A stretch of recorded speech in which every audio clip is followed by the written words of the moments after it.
All right. Good afternoon, everybody, and welcome. It's Wednesday. It's noon. We're on Facebook Live. We're on YouTube, on Kyle Pride, and we're on Twitter Live.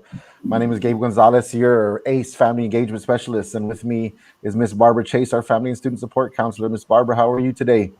I am doing wonderfully on this Wednesday, Gabe. Thank you so very much. As everyone can see, we have a wonderful special guest, Michelle Gonzalez from the Special Education Office, who is going to be answering some questions. Remember, our questions, but we'd love to hear your questions too. So go ahead and type those in the chat box. But before we get to our special guest, we always have those quick reminders. We know that starting today, Governor Abbott said that the mask mandate has been lifted for the state, but, it's still up to individual businesses and things like that. But for UCISD, we will be remaining in our masks for the remainder of the school year. We're taking our cues from TEA. So please remember to be responsible. And so to make sure that you are wearing your face covering properly, that means over the nose, to please keep your distance, at least 6 feet, social distancing. Make sure you wash those hands. You use hand sanitizer, especially after touching doorknobs and different objects. Check yourself. If you're not feeling well, please, check your temperature, get to the doctor, or if you just need a day to get rid of those symptoms or make sure what they are, stay home. We want you to take care of yourself and help us take care of other people. Yeah, for sure. Thank you, Barbara, for that. As always, I mean, it is. I mean, folks, we're getting closer, but it's not there yet. But let's continue. And this is, I think, just in my opinion, I think, washing your hands and checking yourself and staying home if you're sick should be something that we do for the rest of our lives, anyways. Just because, there is still out there besides Corona. There's the flu. There's all kinds of different things out there. Yes, absolutely. That can hurt us and stuff. But moving on, we got a couple of notifications for you, parents. We do one of my favorite times of the year. We have spring break next week, so I am super excited about that. It's spring break next week, folks. So you don't gotta send your kids to school, and they get to hang out. And we all get a little bit of a break. And we also, coming back from that, I know we will be having some testing and stuff as well too. So we have that. There you go. There's that little testing honors. So we have, right now when we come back, we will have that Wednesday. We will have the 7th grade math on Wednesday, March 24th, and also the 8th grade science. And then the very next day on the 25th, we will have the 7th grade reading and the 8th grade U.S. history. So that's March 24th and March 25th. We have testing. The 24th will be math and 8th grade science. 7th grade math, 8th grade science, and then the 25th will be 7th grade reading and 8th grade U.S. history. So parents, remember those dates. Get your kids rested up. Get them a good breakfast. So that way they can take those tests, and we can, see where they're at, and then we can go from there. Definitely. And, go ahead, Barbara. I was just going to say, and remember, parents, too, that we have that whole week of spring break, and then that Monday, the students do not come to school. So the students actually start back on Tuesday. So that's, the kids, I'm sure, are looking forward to that extra day. We, as a staff, we have to come back and get ready for your kids coming back. But your kids get that extra day at home. So enjoy. Yeah. So as you can see, we talked about earlier, we had our special guest, Miss Michelle Gonzalez, the Assistant Director of Special Education. I think I have that correct, right, Michelle? Yes. Welcome to the show. Yes, welcome to the show. And for those that don't know you, tell us a little bit about yourself. So my name is Michelle Gonzalez. I work for the Special Education Department. I'm the Assistant Director to Mr. Barron. I've been with the school district for 15 years. I taught 7 years of 2nd grade. I also did adaptive PE, and I was also the assistant principal at Dalton Elementary. And I'm blessed to be part of the Special Education Office with UCISD as well. That's awesome. Awesome. Thank you for coming on. We appreciate it. I mean, I know sometimes special education, it can be kind of difficult and stuff, but I know there's a lot of great information out there. And speaking of great information, one thing as I was researching and kind of seeing what questions that we could ask that could help parents out, the first one I found is something about child find. What is child find? Tell us a little bit about that. Child find is huge. So child find is actually a mandated legal requirement for all of the school districts. So what that means is that it's a program that is designed to identify, locate, and evaluate individuals from the ages of birth to 21 years of age with disabilities who may need special education services. Okay. Yeah. So I mean, sorry, real quick. I got one follow-up question on that. So it goes to the age of 21. Correct. Oh, okay. So students can, so even after 18, they can still receive services and stuff throughout the school? Yes, they can. That's awesome. So, That's awesome. That's good to know. So there's different, so you have the special education, it's a big umbrella, and a lot of services are provided through the special education services. You have students that have a disability, as in specifically a learning disability in reading, that have accommodations and are in a co-teach class, versus you have students like my personal child is in a more restrictive environment because he has multiple disabilities. So then there's different supports for different students based on their needs. Oh, that's interesting. That's cool. So if a parent has concerns or they want to use or put their child in with Child Find, how would they go about doing that? So this is called a referral process. So the parent would first, if a child is already enrolled within our school district, the parent would contact their campus administrator, have a meeting with the campus administrator and discuss their concerns. If the student is not enrolled in our school district, then they would contact our special education department and we would help them fill out a Child Find about their concerns. And that's how we get the process started. Awesome. Where can they find that Child Find? I'm sorry? Where can they find the Child Find? Is that like, do they get that from the teacher or like just call you guys? Yes, they can contact their teacher and then refer them to their campus administrator. But we also have like the Child Find pamphlets. We also have Child Find. We've advertised Child Find everywhere. We've had it posted in the post office and the different places in our community. It's been in the newspaper articles. We've trained public schools, private schools, daycares as far as Child Find. So it's big. They can also find that information on our special education website as well. Awesome. So what are the advantages of special education? Why should parents or teachers, why should they refer? And then as a part B of that, once kids are referred, and the process starts, what happens? So the greatest benefits of referring a student through Child Find is that we'll be able to identify the student, and our school district will be able to provide the support that the students need in order for them to be successful.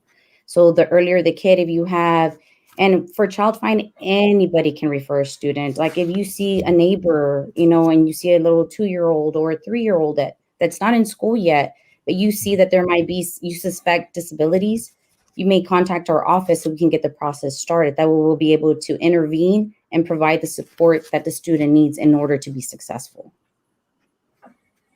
Okay, cool. Yeah. So as you can see, parents, there's the website right there for you. And we also, in the comment section, we posted the links to where you can get that information and you can access that on the different, it's on all the links for YouTube, Facebook, and Twitter as well too. So parents, that's definitely a good process right there. I mean, it kind of gives you everything that you need to begin that process too. And so moving on, and like, so do these services, do they cost anything or is it just something that's provided by the school district? This is provided by the, yeah, that's a great question, Gabe. Somebody's cost, right? Yeah, it's our cost. The school district will be the one paying for all the services, so it's no cost to the parent at all. We want our students to be able to get the support that they need in order to be successful. So our school district takes care of all of the related services and so forth. That's awesome. That's awesome. So how does someone qualify for special, like what kinds of, we say disabilities, and I think that sometimes people often only think of physical disabilities as what is part of special education, but who can qualify, who may qualify for those special ed services? So students who are identified with one of the allowable conditions under the federal and state criteria and have an educational need are the students that qualify for special education services. So Gabe, if you were to go back to the website, if you can kind of show the website real quick, it lists the 12 disabilities that students will be eligible for.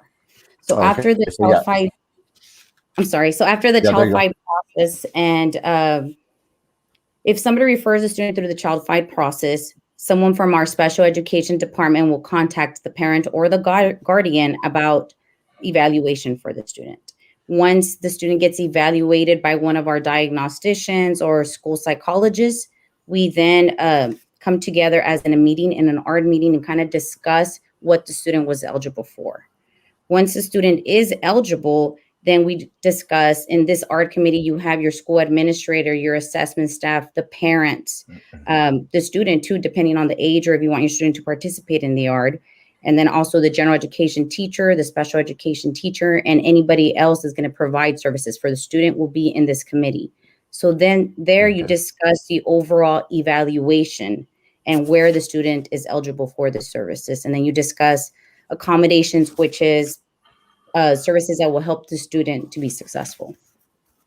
Okay, yeah. See, so look, parents, if you can see that, we're showing the website right there too. I mean, there's a lot of different things. I mean, that's what, like 10, 11, 12 different. Like 12, yes. Yeah. Yeah. So, I mean, I know that it's not something that you definitely want to hear or anything like that, but it's definitely something because there is help out there, and don't feel like you're alone in the process or anything like that. There's definitely a lot of help out there, and it doesn't cost anything. I mean, that's pretty great to me that because I mean, it's probably hard enough thinking about that and then not knowing if you have support. That's gotta feel good that you have that type of thing. And so I think you did answer my one of my next question was where do I call? I think we kind of covered that in there, but let's go ahead and talk about that just one more time, just to clarify for the parents. Okay, so if your child is enrolled in the school district, he goes to one of our campuses, or even in private school, my recommendation is to have a meeting with your school administrator and have the discussion of your concerns and why you want to evaluate your student, why you want your child to be evaluated for special education services. If your child is not enrolled in school, then you would contact our special education department. Oh, wow. So they don't even have to be enrolled in school to get services. Correct. Oh man, that's awesome. Yeah, parents. I mean, that's a great resource right there, parents. I mean, that's actually surprising. I didn't know it went that much detail and that deep into it, even if you don't come to school. I mean, that's something pretty huge. Yes, and we've had parents, absolutely, Gabe, and we've had parents that have contacted us that are, their kid is a year old or 2 years old. So we get that information, then we contact our early childhood interventionist, which is Melissa Contreras, because they oversee kids that are between 0 to 3. And once the child is 3, then the school district takes over and starts providing the services for the student. Yeah, that's right. Actually, a big shout out to my father-in-law. He's actually a physical therapist and works with Melissa. So he's awesome. Big shout out to Kirby Fowler, the physical therapist. You guys know him out there, folks. Everywhere we go, I feel like he knows my him. son actually Kirby. I'm sorry, Gabe. Oh yeah, he's good. Kirby. So my son went through the whole early childhood intervention. He received physical therapy and speech therapy. And once my child turned 3, then the school district took over and he started getting the services from the school district. So big shout out to our ACI people. Yeah, they're pretty awesome. I know Melissa and Kirby very well, so it's pretty awesome that it's just great to see people helping out. I love that stuff. Barbara, what other questions you got? I know you can come up with something here. Come on now. Oh, I've got questions. So what is the process like? So like, how long does it take? Because I'm sure it goes beyond just, you have a meeting with the administrators and then, boom, everything starts. So once the process begins and a parent request is for their child to get evaluated through a child find, our department has 15 days to contact the parent. So within those 15 days, we are actually gathering information from the campuses, from the teachers, and any other source that we need to gather from. Then we contact the parents. Once they have that communication between parent and special education department, and we want to continue the testing, then we have the parent sign consent. Once a consent is signed to say, hey, yes, I want my child tested, I'm really concerned. Once that form is signed, then we have 45 instructional school days to assess the student. Within those 45 school days, we have our diagnosticians, our school psychologists, occupational therapy, physical therapy, adaptive PE, auditory impairment, depending on what the student's going to be evaluated for. They gather all that material. After those 45 days, we have 30 calendar days to come together and meet, which is called our ARD committee. Once we meet, we discuss the evaluation. And then from there, once the evaluation has been agreed upon, IEP has been agreed upon with everybody within the committee, then the services begin for our students. Yeah. I mean, that's good that y'all, I mean, that's cool the way y'all have certain time marks where you have to continue these things, because I'm sure it can get kind of stressful trying to figure all this out. It is. Um, It's confusing sometimes to our parents because our district does have RTI, we have 504, and then we have special education. So we gather information from everywhere. And there's been cases where our parents contact the administrators, and administrators have that discussion with them as far as the interventions that the teachers have been working. And we've had some parents to say, you know what, I don't want special education. I really like what y'all are doing with my students. And then there's some parents where there is concerns, and they go ahead and just refer the student from there to special ed. That's awesome. That's awesome. I mean, parents, there's a lot of resources out there, parents, and take advantage of them. I mean, it's there. I mean, why not? And it's not costing you nothing. Even like I would say, like the child find, how you don't have to be an actual parent. You can kind of, if you maybe your friend or something like that is kind of nervous to talk about it or something like that, you can kind of help them out and coach them through it and refer them too. Because I mean, getting help is something that's hard for people to do sometimes, but I think it definitely, I mean, it helps. I mean, Absolutely. no other way to say that. Oh, it does. I mean, all those accommodations and the interventions and things like that, really, I mean, it's for helping the children be successful, not only at school, but in life. And so I know sometimes I think parents are afraid of the special education label. And, and part of it too is I know that there are also advantages for some of our students that are in special education and receiving services.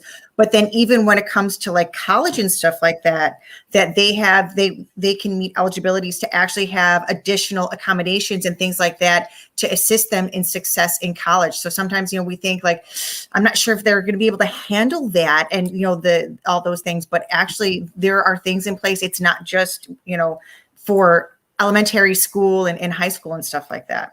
Yes. And for post-secondary, like for our special education students, because once they go to college, they're considered adults, right? So right now it's having that conversation with them right now, like know your disability, know your strengths, know your weaknesses, and then request be able to advocate for yourself as far as accommodations, like this works for me or no, this doesn't work for me. And also being able to go to the college and say, these are my accommodations and give them their IEP. That way the college or the universities will be able to accommodate for them. That's awesome. Thank you very much, Michelle. I know we're kind of getting close to the time here, but thank you. I mean, that's a lot of great information that I'm sure a lot of parents don't even know that's out there. Or because I mean, like me, even just so you know, my wife does work in special education, and I didn't even know that. So, I learned something new today too. So for sure. And parents, the resources are out there. Use them, please. Michelle, thank you very much for coming on today. Yes, thank you. Thank you for having me here. If you have any questions, parents, feel free to contact us as well. We're here to help you and provide support to your students. Awesome. Yes, thank you very much, Michelle. And one quick note, parents, there is a Morales Junior High track meet today at 5:30 at the Honey Bowl. So if you want to go see our young runners get out there and run their little hearts out, go support them, give them some cheer. Yep. Yay. Barbara, you got anything, Barbara, for us? You know what, parents, if you have not yet read or looked at Dr. Harrell's Monday message, there's a lot of really important stuff in there. There's some really cool stuff going on with the robotics team. In fact, they're asking for people to vote on some of the robotics projects that they have. So there's a little contest going on. But I know that there were also mentions. I mean, of course, there are the fantastic highlights from every campus, but there's also mention of there are some free camps that are going to be going on over spring break for some of our kiddos, and the information and the links to register are in there. The first one is a basketball camp this Saturday.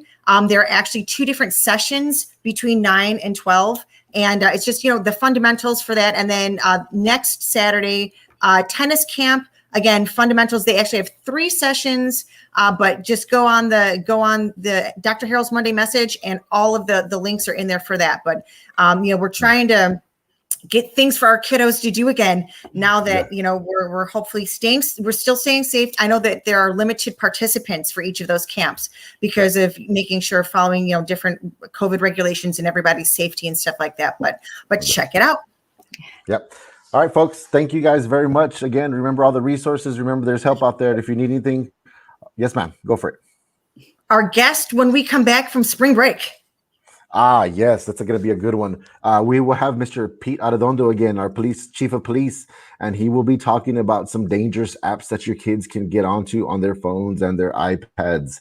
So remember that. We'll be advertising it. So be on the lookout. I know it's spring break, but that doesn't mean we're not going to advertise it to you. So we'll see you next Wednesday, because we will all be on vacation next week for a little bit. So I hope, Michelle, hope you enjoy your spring break. Miss Barbara, Yes. hope you enjoy your Thank spring you. break. Mr. T, I hope you enjoy your spring break. You all are all well deserving of a spring break. So parents, thank y'all very much. And we hope y'all have a wonderful day. We'll see you next time. Thank Bye. you. Thanks, everybody. Bye.